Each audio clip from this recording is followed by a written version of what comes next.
Praise the lord. ప్రభు అయిన యేసు నామములో అందరికీ వందనములు.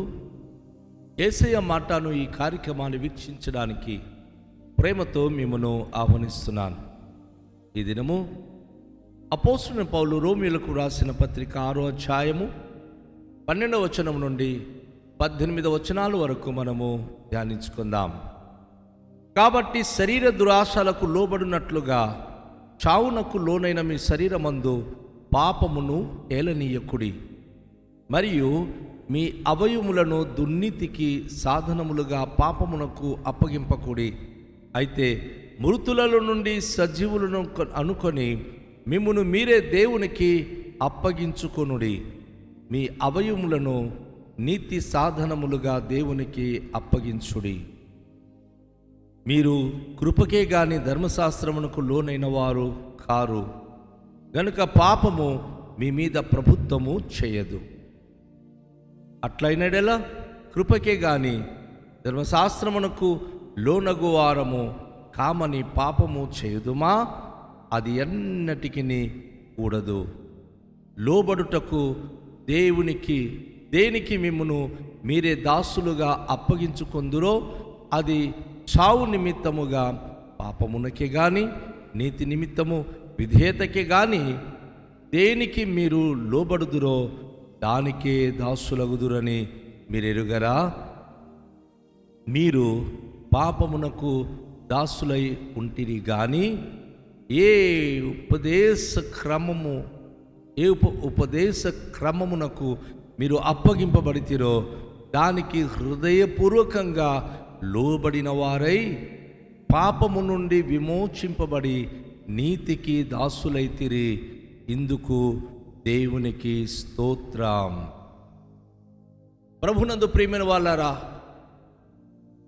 మానవ జీవితంలో ఆదాము హవ్వ నుంచి మనకొచ్చినటువంటి ఒక భయంకరమైనటువంటి క్రమబద్ధమైనటువంటి ఒక స్థితి ఏవైతే సంక్రమిస్తుందో మనకు, అది మన శరీరమందు ఇమిడి ఉన్నవి. మన శరీరమందు ఇమిడి ఉన్నటువంటి ఆ స్థితి ఏంటంటే దురాశ. చాలాసార్లు ప్రజలు ఒక మాట అంటుంటారు కదా, దురాశ దుఃఖానికే చేటు అని. ఆదాము హవ్వలు దేవునికి మించిపోవాలని తల్లి తినొద్దన్న ఫలాన్ని తిని ఆమె తన జీవితంలో భయంకరమైన తప్పిదములు ఆమె చేసింది. ఇరువురు భార్యాభర్తలు ఆ తప్పులు చేయటం ద్వారా దురాశ అనేది శరీరములో ఇమిడిపోయింది. ఈరోజు మనము ఈ నేల మట్టితో తయారు చేయబడ్డాం కదా. నేల మట్టికి ఉన్నటువంటి ఆకర్షణ శక్తి గురించి సైంటిస్టులు ఎన్నో విషయాలు మనకు తెలియచేశారు. గ్రావిటల్ పవర్ ఉంది, మధ్య ఆకర్షణ శక్తి ఉంది భూమికి. ఈరోజు ఆ భూమి మట్టితో తయారు చేయబడిన మనిషికి కూడా ఆకర్షణ శక్తి ఉంది. ఈ ఆకర్షణ కాస్త దురాశగా మారింది. దురాశ గర్భము ధరించి పాపము కనగా పాపం పరిపక్వమే మరణము కంటుంది. ఇక్కడ అపోస్తలుడైన పౌలు మనకు చెప్పే మాట ఏంటంటే, శరీర దురాశలకు లోబడినట్లుగా చావునకు లోనైన మీ శరీరమందు పాపము ఏలనీయకుడి.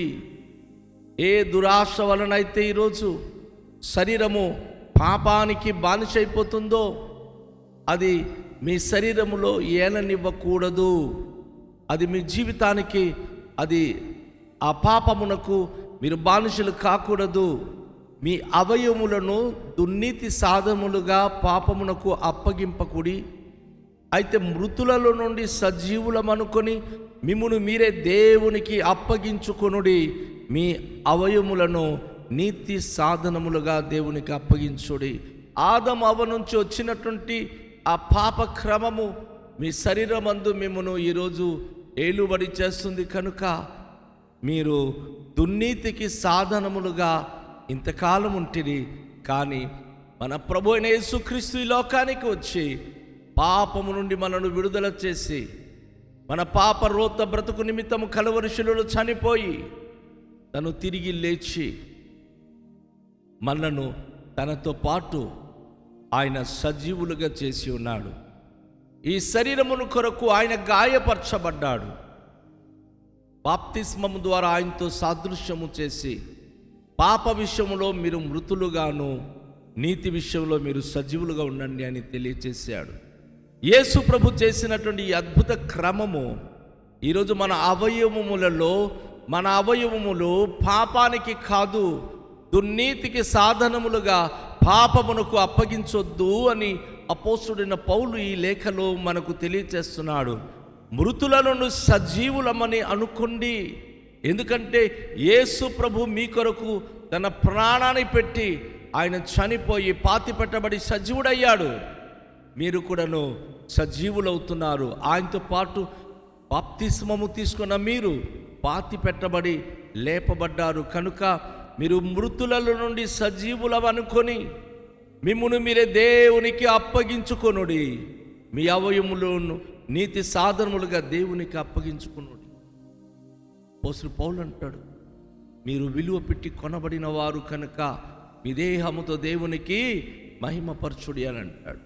ఈ వాక్యములో మన అవయములన్నీ కూడా ఇది దేవుని రక్తంతో కడగబడింది, యేసే రక్తంతో కడగబడింది. ఇది పరిశుద్ధపరచబడిన శరీరము. పాపానికి తీసుకువెళ్తామా? ఈ శరీరంలో పాపము చేస్తామా? ఒకసారి ఆయన చనిపోయి మన కొరకు విమోచన ఇచ్చాడు కదా. ఆయనతో పాటు చనిపోయిన మనము పాప విముక్తులమయ్యాం. ఆయనతో పాటు చనిపోయిన మనము ఈ అవయములు ఆయన రక్తంతో కడగబడి ఉన్నాం. కనుక పరిశుద్ధంగా ఈ శరీరాన్ని మనము నీతికి సాధనములుగా వాడుకుందాం. మీరు కృపకే గాని ధర్మశాస్త్రమునకు లోనైన వారు కారు, గనుక పాపము మీ మీద ప్రభుత్వం చేయదు. వాస్తవంగా ధర్మశాస్త్రం మూలంగా మనం నీతిమంతులు కాలేదు కదా. ధర్మశాస్త్రం నెరవేర్చగలిగే సామర్థ్యవంతులము కాము కదా. ధర్మశాస్త్రం ఉన్నటువంటి పద్ధతులు, ధర్మశాస్త్రంలో నీతి నియమాలు పాటించగలిగిన వాళ్ళం కాము. అందుకే దేవుడు మన ఎడల కృప చూపించి ధర్మశాస్త్రము వీళ్ళు పాటించలేకపోతున్నారు అని ఆయన కృప చూపించి మన ఏమి చేయకపోయినా, ఏమి ఇవ్వకపోయినా తన కృప ద్వారా మనకు ఈరోజు సజీవులుగా చేశాడు. కనుక ఆయన కృపతో మనము జీవిస్తున్న వారము, ఆయన కృపకు లోనైన మనము ఈరోజు పాపము మన మీద ప్రభుత్వం చేయకూడదు. ఎలాంటి దుష్ట ప్రవర్తన, దుష్ట క్రియలు, దుష్ట ఆలోచనలు రాకూడదు. ఒకవేళ మనిషి పాపం చేసే ధర్మశాస్త్ర ప్రకారంగా వారికి శిక్ష విధించబడుతుంది. కానీ కృప కలిగిన యేసు నువ్వు ఎన్ని పాపములు చేసి వచ్చి ఉన్నా నేను క్షమించాడు. కనుక నువ్వు పాపానికి మరలా నీకు ప్రభుత్వం చేయమని చెప్పవద్దు. నీ రోత బ్రతుకు నీ కంటి ద్వారా కానీ, నీ మాట ద్వారా కానీ, నీ యొక్క హృదయ ఆలోచన ద్వారా కానీ పాపములో పడిపోవద్దు. ఒక్కసారి పాపంతో మరలాను సంబంధం చేసుకున్నావా, అది నీకు ఏలుబడి చేస్తుంది, నిన్ను అణిచివేస్తుంది, నీ జీవితానికి నాశనము చేస్తుంది. వాక్యం చెప్తుంది, అట్లయినడలా కృపకే గాని ధర్మశాస్త్రమునకు లోనగు వారము కామని పాపము చేయుదుమా? అది ఎన్నటికి కూడదు.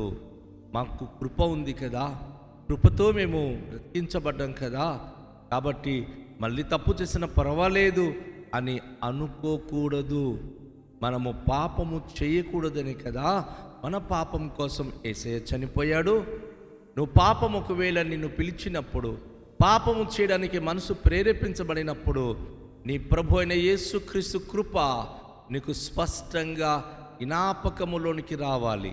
అయ్యో, నేను ధర్మశాస్త్ర గ్రంథాన్ని బట్టి రక్షించబడలేదు, కానీ యేసయ్య కృపను బట్టి రక్షించబడ్డాను. కనుక నేను ఎలాంటి పాప నియమములోనికి ప్రవేశించకూడదు అని మీరు జ్ఞాపకము చేసుకోవాలి.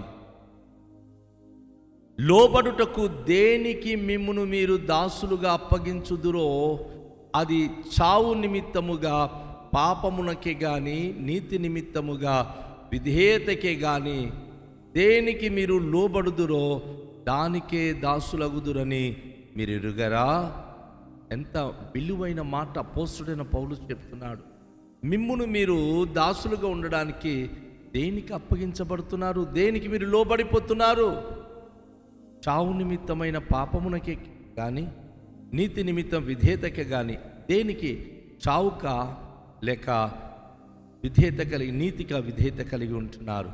ఒకవేళ చావు నిమిత్తం పాపానికి కనుక మీరు లోబడిపోతుంటే మరలా మీరు చావలసిన వారు అయిపోతున్నారు. దానికి మీరు లోబడిపోతున్నారు, దాసులైపోతున్నారు. సాతానుడు మేము తొక్కేస్తాడు. మీరు విలువ పెట్టి కొనబడిన వారు. మీరు దేనికి దాసులు కాకూడదు. ఎవరు ఎలాంటి ప్రలోభాలు పెట్టినా ప్రలోభాలకు మీరు బానిస కాకూడదు. మనము దేవుని యొక్క దేవుని ప్రజలము. ప్రభు మనకు మీరు దాసులు కాదు, నా స్నేహితులు అంటాడు. ఎవరైనా ఆ మాట అనగలరా? మీరు నా కుమారులు కుమార్తెలు అంటారు దేవుడు. ఈ ప్రపంచంలో అంత ఆధిక్యత ఇవ్వగలిగిన వాళ్ళు ఎవరైనా ఉన్నారా? అయితే పాపానికి మన స్వాస్థ్య చెప్పి నీతికి సాధనములుగా ఉంటేనే ఆ ఆధిక్యత కలుగుతుంది. మీరు పాపమునకు దాసులై ఉంటిరి కానీ ఏ ఉపదేశ క్రమమునకు మీరు అప్పగింపబడితిరో దానికి హృదయపూర్వకంగా లోబడిన వారై పాపము నుండి విమోచింపబడి నీతికి దాసులైతిరి. ఇందుకే దేవునికి స్తోత్రములో. దేవుని యొక్క వాక్య భాగములో మనం గమనించినప్పుడు మన జీవితాలు, మనకు దేవుడు కృప ఉందని పాపంలో ఉండడానికి కాదు కదా.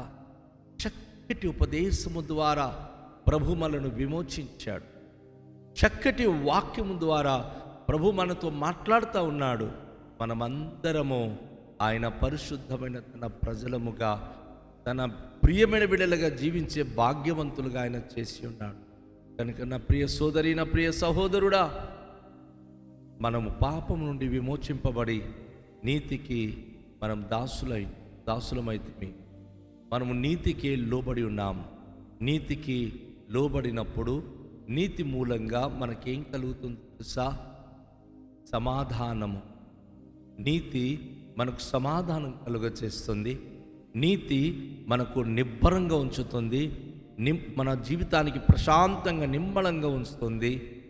మన జీవితంలో దృఢంగా, బలంగా, శక్తివంతునిగా. కనుక మనము నీతికి మనం అప్పగించుకుందాం. పాపానికి ఎవరు అప్పగించుకుంటున్నారో భయం ఉంటుంది, భీతి ఉంటుంది, శిక్ష విధి ఉంటుంది, మరణం ఉంటుంది. కానీ నీతిమంతులకు తండ్రి రాజ్యములో సంతోషంగా ప్రవేశం ఉంటుంది. తలలోంచుకొని ఆ తండ్రి రాజ్యంలో నీతిగల తన ప్రజలుగా జీవించడానికి మనం కోరుకుందాం. దయగల తండ్రి, మీకు వందనాలు. ఈ ఉదయకాశములో మీరు మాతో మాట్లాడిన ఈ అమూల్యమైన మాటల కొరకు కృతజ్ఞతలు చెల్లిస్తున్నాం. ప్రభువా, పాప నియమం నుంచి మమ్మను విడిపించిన మా ప్రభు, పాపానికి మా శరీరము బానిసగా కాకుండా నీతికి సాధనములుగా మీ పరిశుద్ధమైన మాటల ద్వారా మీ ఉపదేశ క్రమమును బట్టి మేము జీవిస్తూ కృపకి అంకితమైన వారము కనుక నీతికి సాధనములుగా మా అవయములు కూడా అప్పగించి మీ పరలోక రాజ్యంలో చేరే వరకు ఈ శరీరమందు మరి ఎలాంటి పాపక్రియలు జరగకుండా, ఈ అవయములో ఏది కూడా అపవిత్రతకు అప్పగింపబడకుండా పరిశుద్ధంగా ఉండే భాగ్యము నిమ్మని కృతజ్ఞత స్తోత్రాలు మీకే చెల్లిస్తూ యేసు నామములో ప్రార్థిస్తున్నాము తండ్రి, ఆమేన్. అందరికీ షాలోం. ప్రభు మనను దీవించునుగాక.